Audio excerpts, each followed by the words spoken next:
लकड़ी को तो लकड़ी से रगड़ना पड़ता है, तब उसमें से अग्नि उत्पन्न होती है। आत्मा को भी आत्मा से नहीं रगड़ना पड़ता।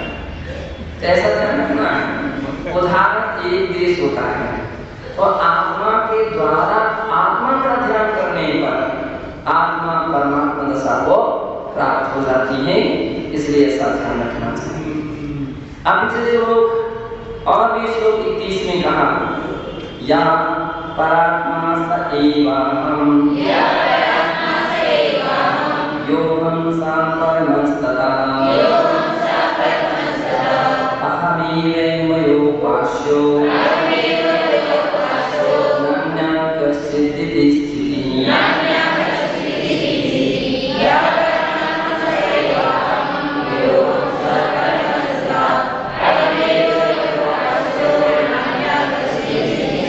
या परमात्मा स एव अहम्, जो परमात्मा है स एव वह ही अहम मैं हूँ।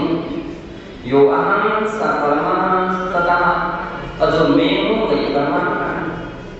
अहमेव मयोपास्यो, अहम मैं ही मयोपास्यो, मैं ही अपनी आत्मा का उपास्य हूँ। नान्या कश्चित् स्थिति, और इसके अलावा अन्य किसी पर पदार्थ में कोई मेरा उपास्य नहीं है। यही वस्तु स्थिति है। निश्चय से कोई किसी का उपास्य नहीं है, कोई किसी का उपासक नहीं है। अपितु आत्मा आत्मा का ही उपासक है, आत्मा आत्मा का ही उपास्य है। निश्चय से पता नहीं। तो ऐसा जानना चाहिए। और जब हम विभाग से देखते हैं तो पंच परमेश्वर उपासक है। कहा अथा पंच परमेश्वरों की शुद्धात्मा स्थितिम एव दधति। पंच परमेश्वरी भी क्या है? शुद्धात्म स्थिति एवं शुद्धात्म स्थिति में रहते हैं।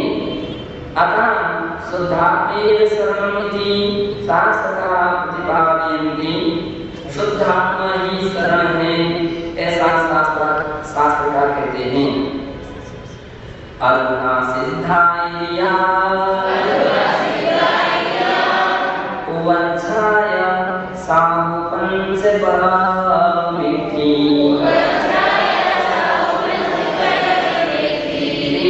चित्तरियादि भूमि शरणं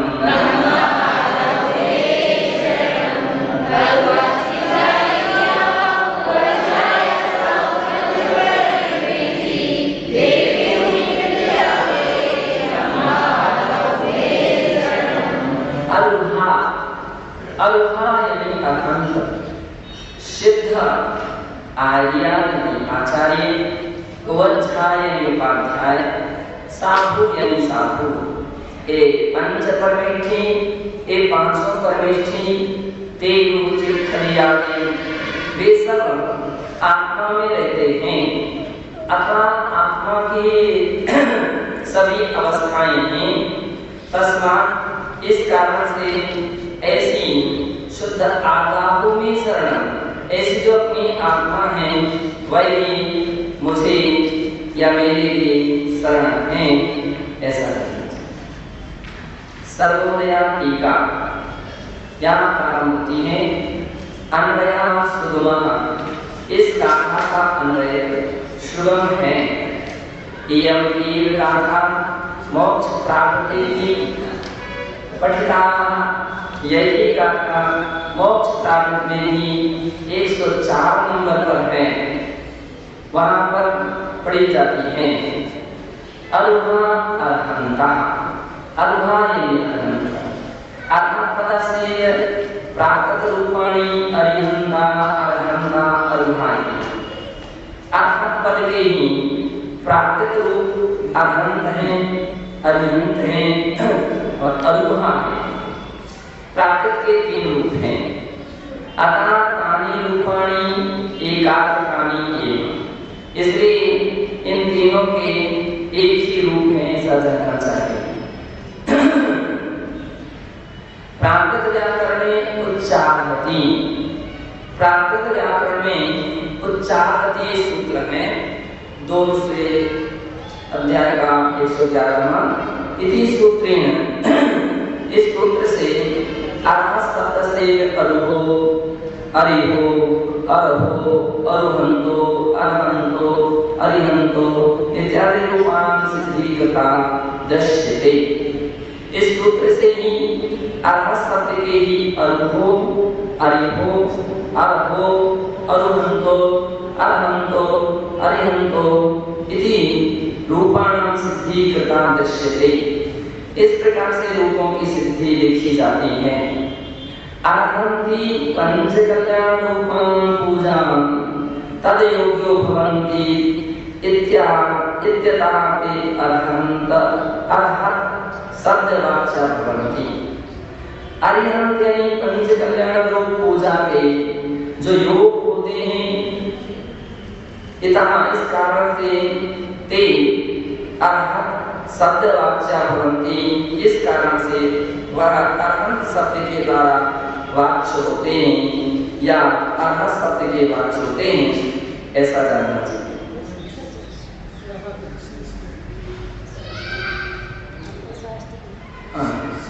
उत्तम से मोक्ष प्राप्ति गाथा और मोक्ष प्राप्ति की गाथा 30 में कुंदकुंदाचार्य वरे कुंदकुंदाचार्य देव ने कहा है कि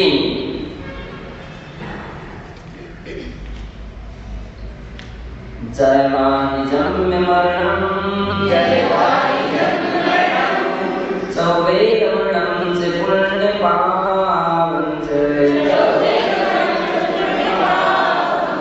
अंतोर दोष कम्मे पूर्णमय अनंतो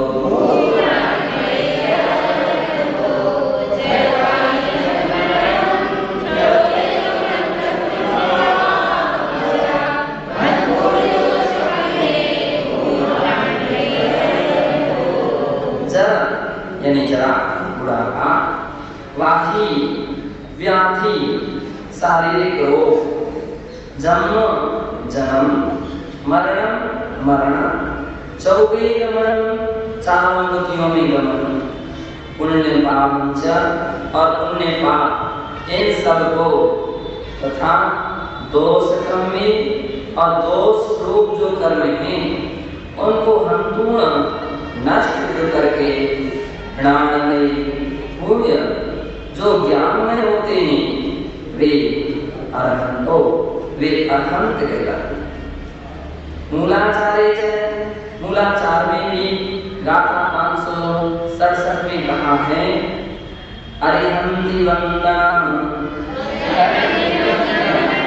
नमस्यामि अरिहंति पूय सत्कारम्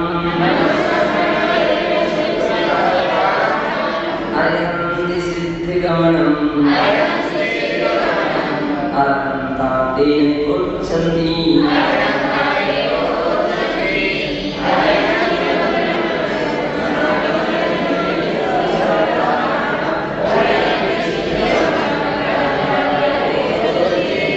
अरिहन्ति वंदना नमस्कार नमस्कार कहते हैं। वंदना और नमस्काराणि वंदन के योग होते हैं, वंदना के योग होते हैं, नमस्कार के योग होते हैं और जो अरिहंत कहलाते हैं। अरिहंति हुए सत्कार, पूजा और सत्कार के जो योग होते हैं वे भी अरिहंत कहलाते हैं, उन्हें अरिहंत कहते हैं। अरिहंत सिद्धि गमन के योग जो होते हैं, मोक्ष को प्राप्त करते हैं, वे अरिहंत कहलाते हैं। अरहन्ताते उच्चन्ति, इस कारण से इन सभी बातों के कारण अरिहंत, इस प्रकार से उन्हें अरिहंत या अरहंत कहा जाता है। तो तीनों शब्द अरिहंत किया था, अरहंत किया था, अरुहंत किया था है। इस प्रकार से अरहंत के विषय में संक्षेप में जानना चाहिए।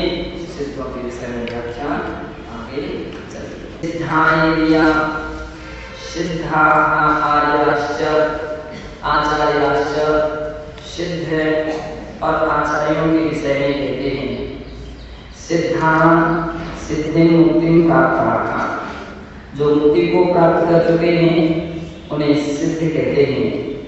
सिद्ध्यति स्म कृत्कृत्यो जातः यद्वा सिद्ध्यति स्म आगच्छन् अपुनरावृत्त्या लोकाक्रमिति सिद्धाः। कहते हैं कि जो सिद्ध हुए हैं, कृतकृत्य हुए हैं अथवा जिसने लोकाग्र भाव को प्राप्त कर लिया है और अपुनरावृत्त्या लोकाक्रमिति, पुनरावृत्ति फिर से वह लौट करके नहीं आएंगे, उन्हें सिद्ध कहते हैं। सिद्ध स्वरूप विषय नियम सारे प्रोक्तम, सिद्ध भगवान के स्वरूप का वर्णन करते हुए नियम सार की 72वीं गाथा में इस प्रकार से कहा है। नक्षत्र कमलगंधा अर्थमहागुण समर्णिया परमा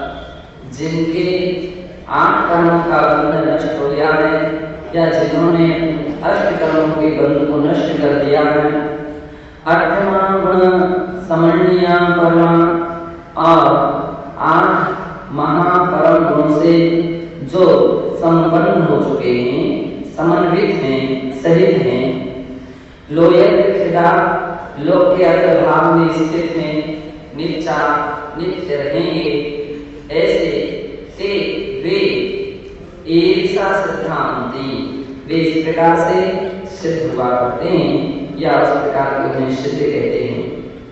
बहुमनसारे जीवकांड विषय गाथा निर्दिष्टम, बहुमनसार जीवकांड में भी कहा है गाथा 68 में अठवे कम्य वेड़ा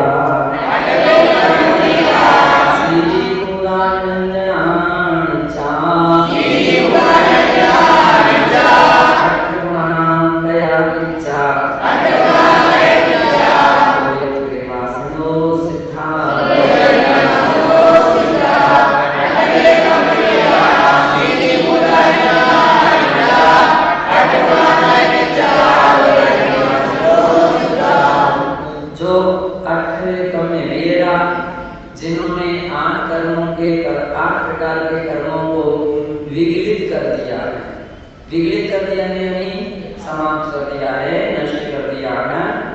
आप शीघ्र भूता अर्थात अत्यंत शांत स्वभाव को प्राप्त हो गए हैं।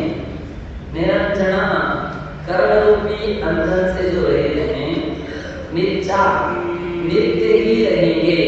तो एक बार सिद्ध हो जाता है फिर वो संसार में वापस नहीं आता, निरंतर उसी अवस्था में रहता है, इसलिए जो नित्य हैं।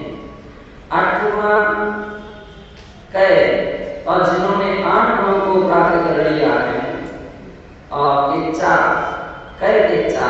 कृत्य हो चुके हैं, लोक के निवास लोक के अग्रभाग पर जो निवास करते हैं वे सिद्ध कहलाते हैं, उन्हें सिद्ध कहते हैं।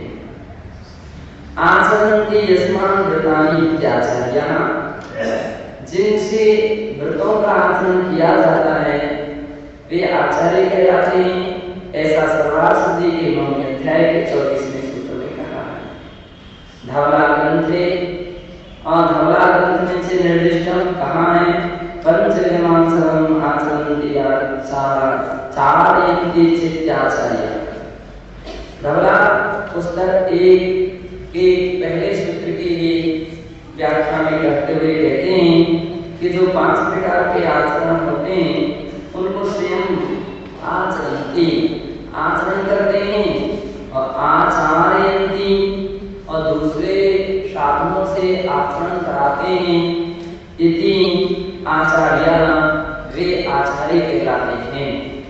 केवल आचार्यों को भी ये निर्देश दिया गया कि वे स्वयं आचरण करें और दूसरों को भी द्रव्य क्षेत्र काल भाव को देखते हुए आचरण कराएं।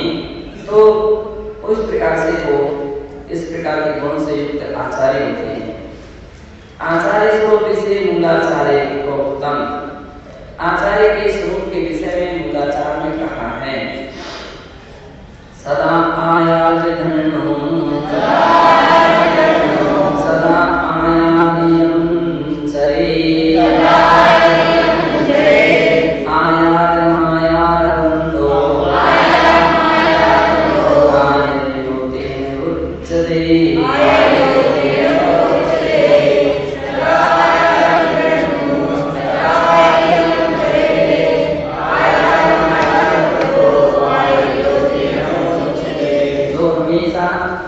आचार विधन आचार को जानते हैं और सदा आर्यम चरे अर्थात स्वयं आचरण योग्य का आचरण स्वयं करते हैं, आयार मायारवंदो और स्वयं अन्य साधनों को उन प्रकार के आचरण को कराते हैं, तीन इस कारण से आर्यो उच्चते, आचार्य उन्हें आचार्य कहते हैं।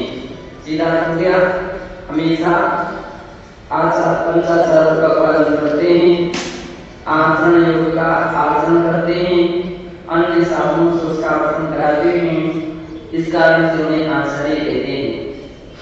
नियम सारे गाथा, नियम सारे से निर्दिष्टा, नियम सार की भी 73वीं गाथा में ऐसा कहा है।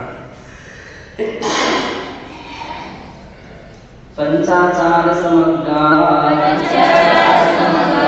पंचेन्द्रिय दंति दक्षिणिद्धरणा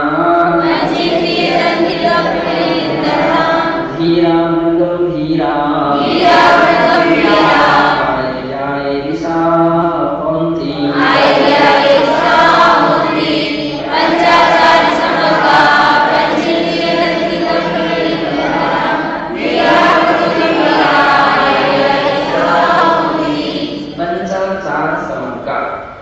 जो 5 प्रकार के आचरणों से पंचाचार से समग्र हैं, यानी परिपूर्ण रूपेण उससे युक्त हैं। पंचेन्द्रिय दंति दक्षिणिद्धरणा, और जिन्होंने पंचेन्द्रिय रूपी दंती, दंती यानी हाथी, पंचेन्द्रिय रूपी हाथियों के दक्षिणिद्धरणा अर्थात दर्प को जिन्होंने निर्दलित कर दिया है, पंचेंद्रियों के दर्प को जीत लिया है, पंचेंद्रियों के विषयों को जिन्होंने जीत लिया है, ऐसे धीरा, और जो धीर हैं, हर बात पर घबराते नहीं, गुण गंभीरा, और गुणों में जो गंभीर हैं, अपनी मर्यादा और अपनी सीमा में रहते हैं। एक सामान्य होते, इस प्रकार से वे आचार्य कहलाते हैं।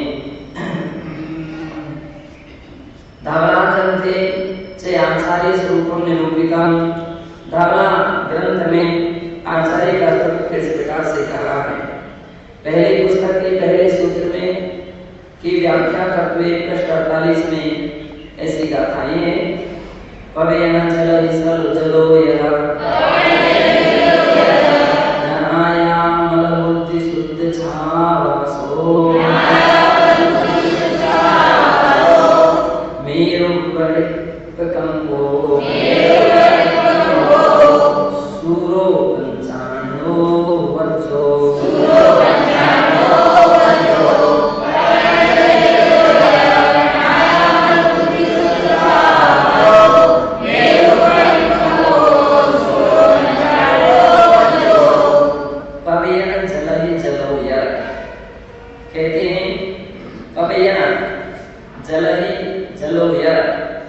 प्रवचन रूपी जो समुद्र है, ऐसे समुद्र जल के मध्य जो उस समुद्र के जल से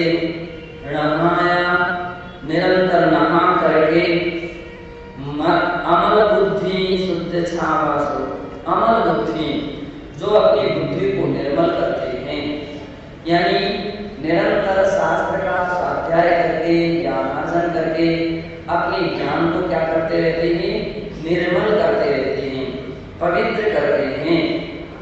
शुद्ध छावासा और जो निर्दोष रूपी से 6 प्रकार के आवश्यकों का पालन करते हैं, समता, स्तुति, वंदना, प्रतिमा, प्रत्यक्षा और विसर्ग। इस प्रकार से इस 6 आवश्यकों को जो नियम से पालन करते हैं, निर्दोष रूप से पालन करते हैं, मेरु कंबो और जो मेरु पर्वत की तरह निष्प्रकंप होते हैं, अर्थात निश्चल रहते हैं, चराचर नहीं होते हैं।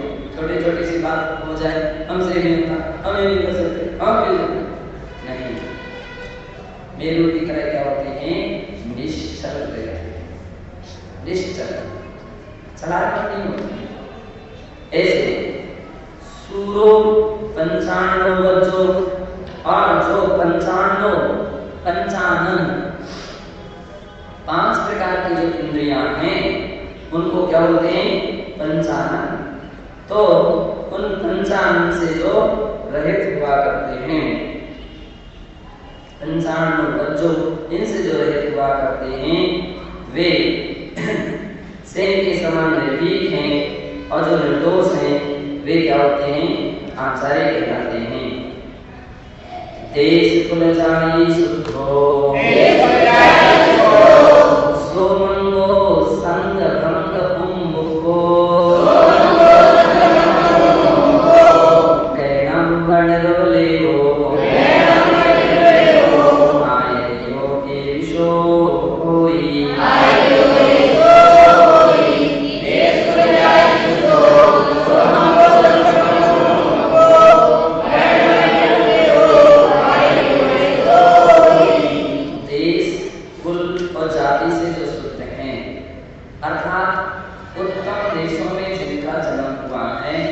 विशेष करके आर्य देशों में, आर्य खंडों में आचार विचार जिन देशों में सहज मात्रा में पवित्र होते हैं, ऐसा उत्तम देश कहा जाता है। जिन देशों में महापुरुषों का जन्म हुआ है, ऐसा उत्तम देश।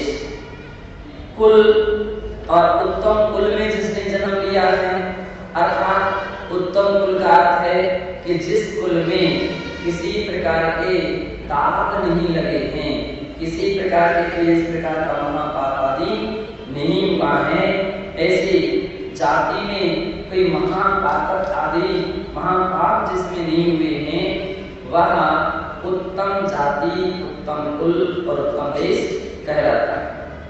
सोमंगो और जिनका अंग, जिनके शरीर सोम हुआ करते हैं, सोमांग, सोमांग यानी सुंदर, जिनकी अंग हुआ करते, सोम में मूर्ति हुआ करते हैं। किसी के कान बड़े, किसी के कान छोटे, किसी की नाक बड़ी, किसी के कोई शरीर कैसे रेड रंग के शरीर नहीं। आचार्य है ना, आचार्य तो प्रमुख हुआ करते हैं, सोमांग, इस प्रकार से शरीर जिनका हुआ करता है, सोमांग। समभंग और समभंग का क्रिया अंतरंग व बहिरंग परिग्रह से जो उन्मुक्त को संग के भंग से उन्मुक्त है, परिग्रह से जो है अपरिग्रही है। गैर, इसके दो अर्थ हैं, संबंध उन्मुक्त को सर्व संग यानी भंग से, संग के भेदों से जो है परिग्रह से रहते हैं। गैरम में निर्वल्य हो और कहते हैं गगन की तरह निर्लेप हुआ करते हैं, आकाश की तरह जो निर्लेप हुआ करते हैं, जिनके ऊपर किसी भी प्रकार का अन्य व्यक्तियों से या पदार्थ संबंधी राग द्वेष मोह आदि नहीं हुआ करता है, ऐसे आकाश की तरह निर्लेप होते हैं। आययो एरिसो हुई, इस प्रकार के लक्षण वाले आचार्य कहलाते हैं। तथा संगणुद्गकुशलो सुतथ विसारो पहीति सारा वाराणसी सोहना गिरियुक्तो आययो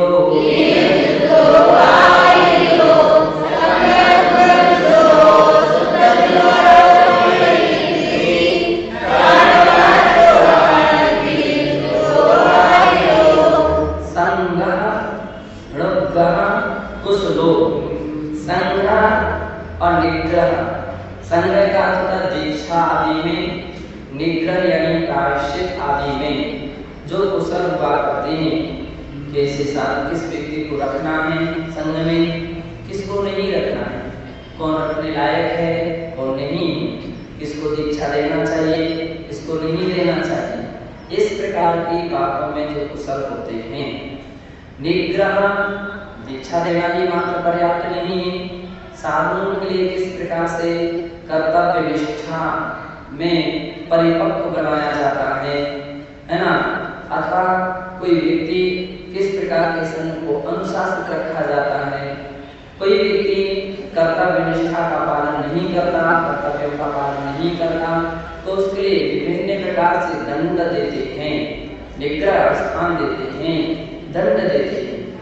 अगर उसको मानता है तो ठीक है, अन्यथा उसको पूर्ण रूप में निग्रह कर देते हैं, यथा तथा भवा, इस प्रकार का जैसे आए थे वैसे चले जाए, निग्रह कहलाता है। तो संग्रह में भी कुशल होते हैं और निग्रह में भी जो कुशल होते हैं। सुतथ विसार, सूत्रार्थ के विशारद जो होते हैं, सूत्र के अर्थों का अच्छी तरह से जो वर्णन कर सकते हैं करते हैं, ऐसे पहली कृति और जिनकी कृति प्रसिद्ध होती है, जिनकी क्या है कीर्ति यश प्रसिद्धि को प्राप्त होता है। सारण वारण सोहण तथा जो सारण वारण सोहण इन कार्यों में सारण का किया है आचरण और वारण का अर्थ है निषेध। और शोधन शुद्धि की क्रिया में निरंतर युक्त रहते हैं। कौन सा कार्य करना चाहिए कौन सा कार्य नहीं करना चाहिए, हमको अपने साधनों को कैसे आचरण कराना चाहिए, किस प्रकार से आचरण नहीं कराना चाहिए, तो इस प्रकार के कार्यों में जो कुशल होते हैं, शोधन और व्रत शुद्धि की क्रियाओं में निरंतर उद्युक्त रहते हैं। ईर्षो को आयु, इस प्रकार से आचार्य प्रविष्टि होते हैं, ऐसा जानना चाहिए। विभिन्न प्रकार से आचार्यों के सूत्र का यहाँ वर्णन दिया है। तत्रैव धवला ग्रंथ से, उसी प्रकार से धवला ग्रंथ में आचार्य योग्यता गुणादि नाम विशेषतया निरूपणम दृश्यते।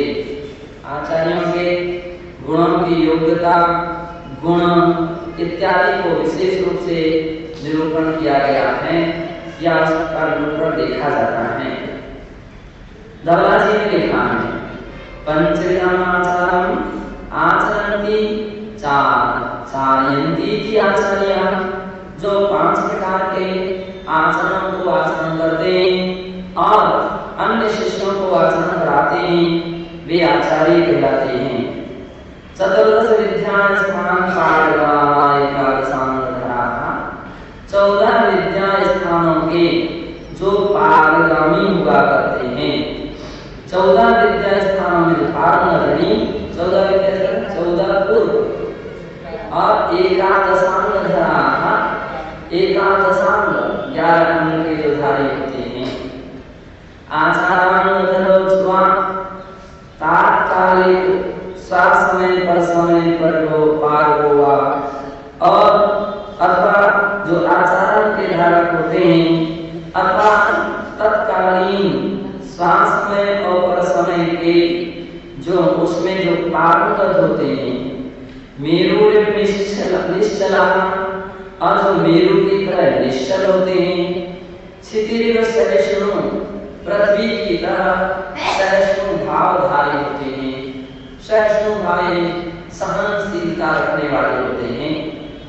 सागर एवं बहिर्चित्र मलाह, आज सागर की तरह जैसे कोई सागर यानी समुद्र में कोई कचरा आदि आ जाता है तो फिर उसके लिए उसकी लहरें उस कचरे को किनारे पर बाहर फेंक देती हैं, ऐसे सत्य भय विप्रमुक्ता, 7 प्रकार के जो भय से रहित होते वे आचार्य कहलाते हैं। भगवती आराधना करते तदुनानाम निर्देशा इत्थम विदिता। भगवती आराधना ग्रंथ के गाथा 419 से 420 तक की गाथा में उनके गुणों का निर्देश इस प्रकार से कहा किया गया है। आयारवं च आधारवं च व्यवहारं पटुवीयम् आयावायविदंसि तैव उपीगो जीव।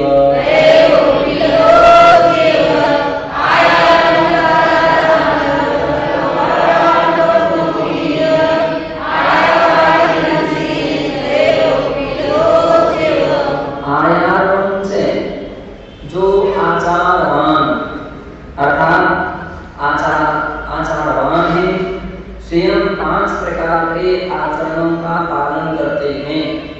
दर्शनाचार, व्याकरणाचार, तपाचार, वीर्याचार, चारित्राचार।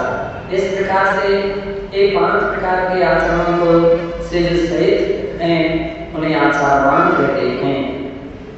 आधारवान, और जो आधारवान हैं विभिन्न प्रकार से जो व्रत गुण आदि को धारण करते हैं, आधारवान हैं। व्यवहारम और व्यवहार कुशल भी हैं और प्रायश्चित आदि में भी जो कुशल होते हैं वे पकु भी है। और बतलाते हैं कि पकु भी है अर्थात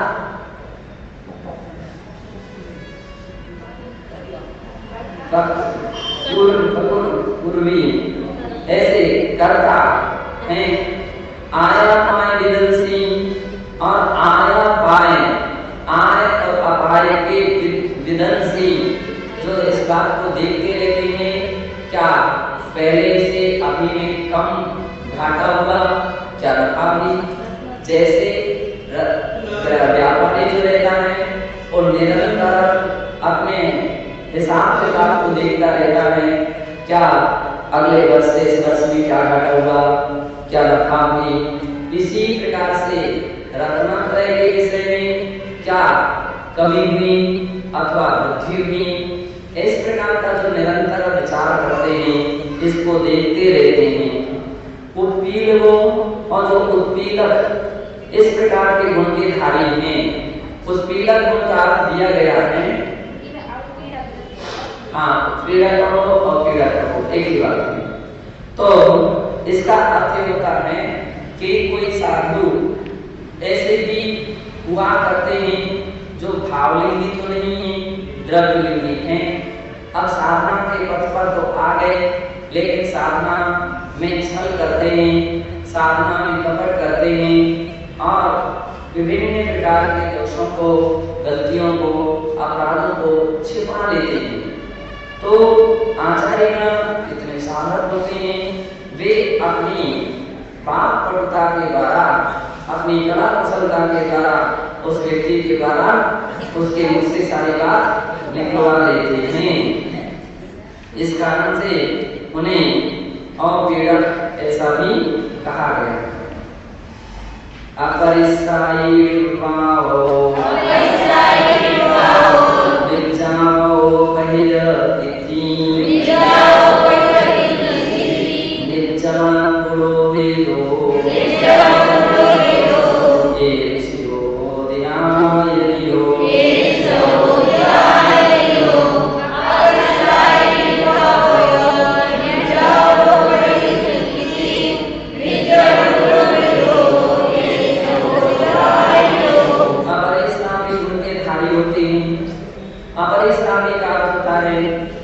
जैसे घी को पी जाने के बाद घी नहीं निकाला जाता है, उसी प्रकार से शिष्य अपने हर तरह के दोषों की आलोचना निश्चल भावना से गुरु के सम्मुख प्रकट कर देता है, तो उन सारी बातों के लिए वे पी करके रखते हैं, है ना। कौन से?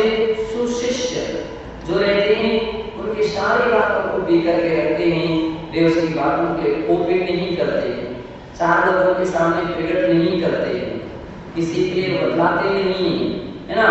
अब क्योंकि अपरिश्रमी उनके धारे होते हैं, लेकिन सुशिष्यों की बातों को कदाचित कोई छल कपट करने लग जाए, कोई व्यक्ति विभिन्न प्रकार से दोषों पर दोष करने लग जाए, तो उसकी बातों को प्रकट करते हैं, चार लोगों के सामने उसकी बातों को प्रकट करते हैं। तुम ऐसी गलती करते हो, ऐसे अपराध करते हो, ऐसा तुमने किया है, आइंदा ऐसा नहीं कीजिए। अगर ये ब्रेक ना हो, ये बिल्कुल कुछ ना कहें, तो आलोचना तो करता जाएगा, लेकिन करता जाएगा मनमानी अपने हिसाब से, तो उसको एक ही करार करके रखते कि आप ऐसा बिल्कुल नहीं समझिए कि बात अपने तक ही सीमित रखी जाती है। फिर ऐसे लोगों के दो व्यक्तियों के बीच में, तीन व्यक्तियों के, कुछ लोग ऐसे रहते हैं आलोचना करके भी चार लोगों के सामने मिट जाते, नहीं हमने ऐसी कोई गलती नहीं किया, हम कभी कभी गलती हो ही नहीं सकते हमसे, है ना। आप आलोचना करके अब गुरु ने अकेले में तो सुना गए, कल के दिन बात मेट सकते हो, तो कभी ऐसे लोगों को देख करके राष्ट्रीय ग्रंथों में लिखा कि दूसरे व्यक्ति को भी गुरु साथ में रखे, एक साक्षी बना करके रखे, इस अमुक व्यक्ति ने इस प्रकार की आलोचना की थी, है ना। नहीं तो कल के दिन उल्टे उनको ही झूठा बना दिया। तो ऐसे ही किस्म के लोग बात करते हैं, इसलिए वे यद्यपि अपरिश्रमी उनके धारी होते हैं, किसी के दोषों को ओपन नहीं करते, प्रकट नहीं करते, लेकिन सुशिष्य होते। निर्वापक और दूसरा दिया है निर्वापक। निर्वापक गुण के धारी होते हैं, निजाओ और निर्यापक इस गुण के धारी होते हैं। पीर व्यक्ति प्रसिद्ध कीर्तिवंत होते हैं, निजन गुण वेदो। इस प्रकार से जो निर्यापन गुण है इसके सहित हुआ करते हैं, वे आयु आयु होते, ऐसे गुण से संपन्न जो है वे आचार्य कहलाते हैं। अन्नार धर्मामृते से तद्गुणा प्रोक्ता। अन्नार धर्मामृत के 9वें अध्याय के 76वें श्लोक में कहा है, अष्टावाचार प्रत्यात्या अपंसी द्वादशस्थिते अल्पादशा आवश्यकानि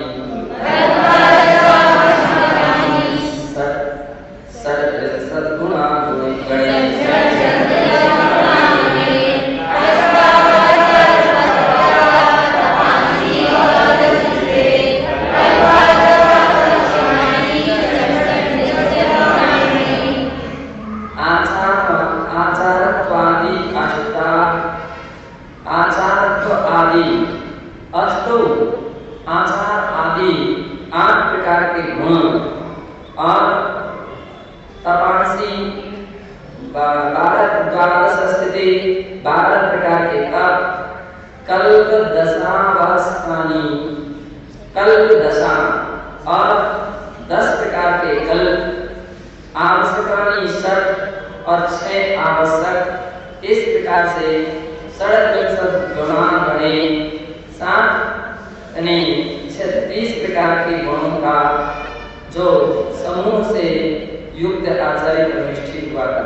विजय नियम सारे रूपितम।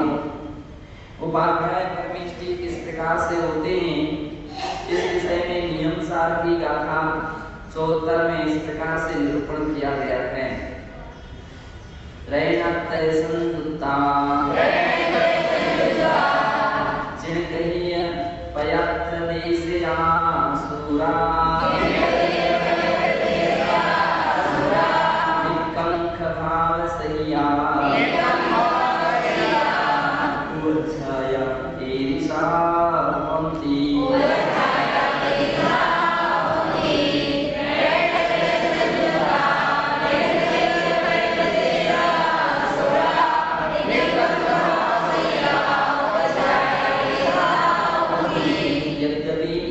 वर्तमान में उपाध्याय की एक स्कूल की परीक्षा भी होती है, लेकिन वह लौकिक कहे जाते हैं। आमतौर पर ब्राह्मण के लिए भी उपाध्याय कहते हैं और दक्षिण में पूजा करने वाले पुजारियों को भी उपाध्याय कहते हैं, लेकिन वे सब लौकिक माने जाते हैं जो मोक्ष मार्ग में प्रयोजनभूत होते हैं, जिन्हें हम परमेष्ठी के रूप में मानते हैं। यहाँ उन उपाध्यायों को ग्राह्य किया गया है, इसलिए उनका लक्षण देते हुए कहा रैनत संयुक्ता, जो मुनि रत्नत्रय से संपन्न हैं, अर्थात सम्यक दर्शन, सम्यक ज्ञान और सम्यक चारित्र, इन 3 गुणों से जो संपन्न होते हैं, इनसे जो सहित रहते हैं, उन्हें वे दूसरी विशेषता दिया जिन कहिए पयत्र देशया सूरा, जिन कहिया पयत्र देशया, जिनेन्द्र भगवान के द्वारा कहे गए हुए पदार्थों का ही जो देशना देते हैं, जो उपदेश देते हैं। इसका अर्थ है कि केवल साधुजन भगवान के द्वारा बताया हुआ जो पथ है, दिखाया हुआ जो मार्ग है, उसका ही उपदेश दे सकते हैं। इसके अलावा लौकिक कार्यों के, लौकिक बातों के विषय में वे उपदेश नहीं देते। इसलिए स्पष्ट कर दिया जिन कहिए पयत्र देशया, जिनेन्द्र भगवान द्वारा कथित पदार्थों के विषय में जो उपदेश देते हैं, ऐसे तथा सूरा अर्थात जो सूरवीर हुआ करते हैं, अर्थात तत्व की व्याख्या में पांडित्य रखते हैं, ऐसे लिक्कंख भावसरिया और जिनकी निष्कांक्षा भाव लेते हैं, लौकिक पदार्थों के विषय में जिनकी कोई अभिलाषा नहीं होती है, लौकिक कार्यों के विषय में जिनकी कोई अभिलाषा नहीं रहती है, ऐसे निष्कांक्षित भाव से जो सहित हुआ करते हैं, अपने ही इंद्रिय विषयों में, खाने में, पीने में या अन्य भी लौकिक जो इंद्रिय विषय हैं, उनके विषय में जिनकी आकांक्षा नहीं रहती है, उस कांक्षा भाव से जो रहित होते हैं, ईर्षा इस प्रकार से उवच्छाया उन्नति, इस प्रकार से उपाध्याय परमेष्ठी कहे जाते हैं। मूलाचार्य से संकेतिकम, मूलाचार्य में भी 575वें गाथा में इस प्रकार से संकेत दिया है। वारसंगम जनखादम सच्छायम कहिदम बुधे उपदेशे सच्छायम तेनो वच्छाय उच्चते।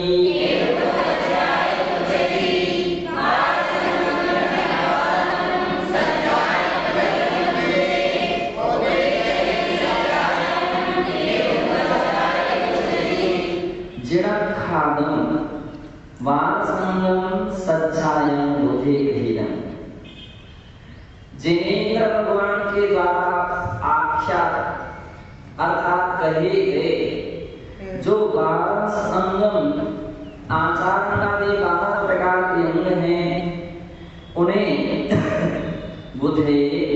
बुद्धिवान विद्वज्जन सज्जायन कहिलम उसे स्वाध्याय कहा। 12 अंग का काम क्या है? स्वाध्याय। और इस प्रकार से 12 अंग जो जिनेंद्र द्वारा कहे हैं वे विद्वानों द्वारा स्वाध्याय कहे जाते हैं। उपदेशे सज्जायम तेनोपध्याय उच्चति। इस प्रकार से जो स्वाध्याय का उपदेश देते हैं, सज्जायम उपदेशे ऐसे स्वाध्याय का जो उपदेश देते हैं, इसका अर्थ है 11 अंग अचौदह पूर्व यानी 12 अंग का जो उपदेश देते हैं, व्याख्यान करते हैं। इस कारण से 3 उपाध्याय उच्चति उन्हें उपाध्याय कहते हैं या एक उपाध्याय कहलाते हैं। बृहद्रव्य संग्रही चौथम बृहद्रव्य संग्रह की 53वीं गाथा में कहा है जो रेण तय जुतो निचम नमो ऐशरी निर्लो सो उपजाओ अपा जदि कर्म सहो नमो तस्सा